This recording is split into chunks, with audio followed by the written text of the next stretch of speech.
दोस्तों नमस्कार, आप देख रहे हैं हेलो न्यूज वर्ल्ड। सोच बेहतर कल की इस रैली में परमवीर चक्र विजेता योगेंद्र यादव ने क्या कहा, देखिए हमारी ये रिपोर्ट। शौर्य वीरता से भरा हुआ है। तो देश के जो कोने कोने से मेरे शूरवीर योद्धा, मेरे भूतपूर्व सैनिक, पिता तुल्य बुजुर्ग जो जवान देशियों यहाँ पर पहुंचे हैं, मैं उनका हृदय की गहराइयों से आभार व्यक्त करता हूं, क्योंकि आपकी शिक्षा की बदौलत आपने मुझे पढ़ाया होगा, आपने मुझे शिक्षित किया है, तब जाकर के मैं टाइगर हिल के ऊपर दुश्मनों के साथ लड़ पाया हूं।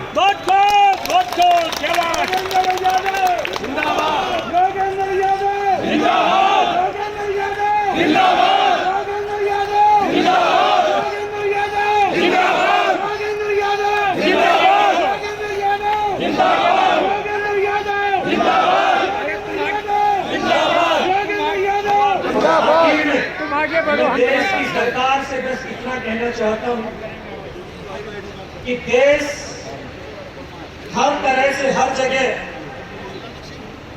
आप बदलाव के, आपके पास सेक्टर है, आप वहां पर प्रयोग कीजिए, लेकिन देश की सेना के साथ कोई प्रयोग करने का खिलवाड़ मत कीजिए, क्योंकि ये प्रयोग करने वाली संस्था नहीं है, ये राष्ट्र की रक्षा की संस्था है, और राष्ट्र की संस्था में कोई प्रयोग नहीं होते हैं, उस संस्था का राष्ट्र के लिए उपयोग होता है। तो इन सैनिकों के साथ जो आप प्रयोग करना चाहते हैं आश्वासन देकर के, वो प्रयोग अब चलेगा नहीं, अब नहीं चलेगा। अब तो हम आपको अपना प्रयोग करके दिखाएंगे।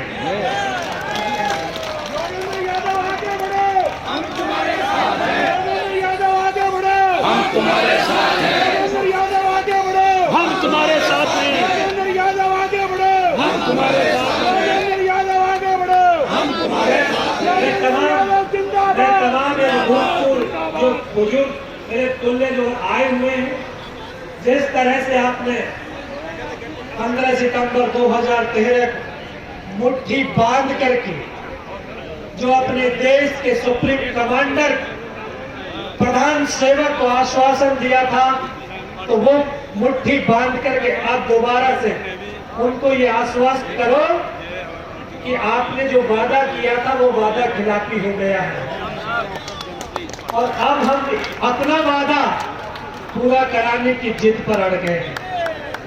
हमें जिद पर अड़ना चाहिए कि नहीं? हमें उनको वादा याद दिलाने की सामर्थ्य को बढ़ाना चाहिए कि नहीं?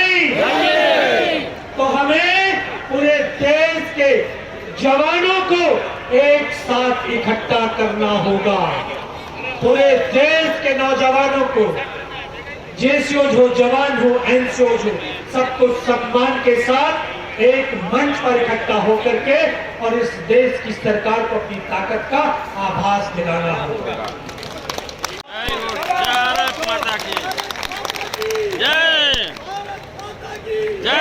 जब ये दुश्मनों के सरों को मूली गाजर की तरह काटते हैं ना, तभी इस देश की आजादी सुरक्षित होती है, तभी ये राष्ट्र सुरक्षित महसूस करता है, और इस राष्ट्र की 140 करोड़ की आबादी इन्हीं सैनिकों के ऊपर विश्वास करती है। आज बोरविल में बच्चा गिरता है, फौज को बुलाते हैं, आपदाएं आती है, फौज को बुलाते हैं, रेल एक्सीडेंट हो जाता है, फौज को बुलाते हैं। क्यों? इन आपदाओं से निपटने के लिए आपके पास संगठन नहीं है, आपके पास संस्थाएं नहीं हैं, लेकिन आपकी उन संस्थाओं का काम करने के तरीके नहीं है। और लोग बोलते फौज क्यों विशेष है? फौज इसलिए विशेष है क्योंकि राष्ट्र की सुरक्षा की अंतिम पंक्ति में खड़ा हुआ एक सैनिक है। इस सैनिक के बाद और सुरक्षा करने वाला कोई नहीं है। सैनिक एकता जिंदाबाद, सैनिक एकता जिंदाबाद, सैनिक एकता जिंदाबाद। आज ये एक मंच पर एक साथ पूरे देश के कोने कोने से आकर के खड़े हुए। हम सबकी एकता ही इस मुकाम को सफल बना सकती है।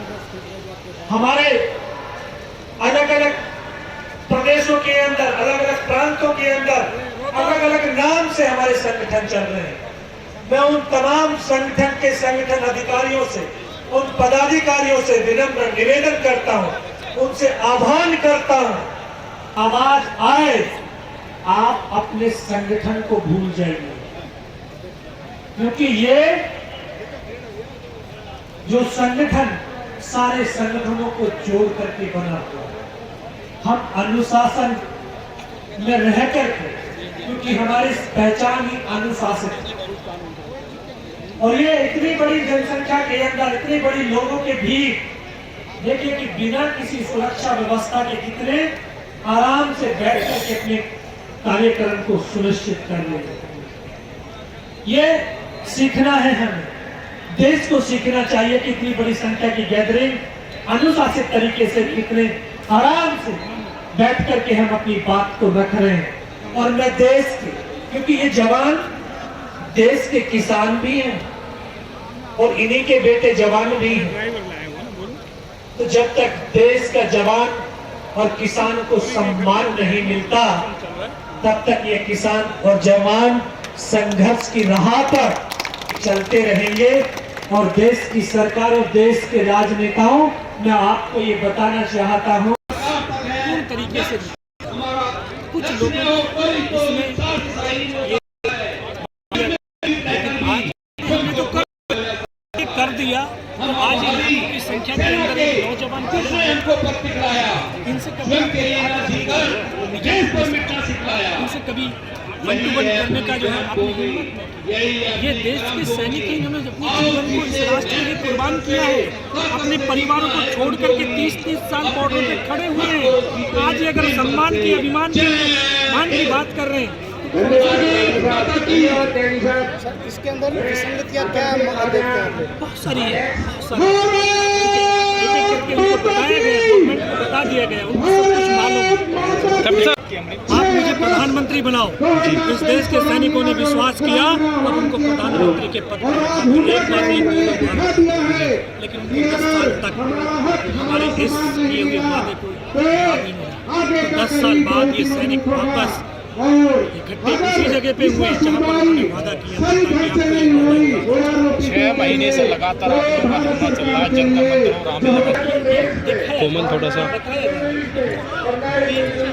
सैनिक हमेशा अनुशासित तरीके से, और हम दिखा रहे हैं, बता रहे हैं कि हमारा कार्य बढ़ रहा है।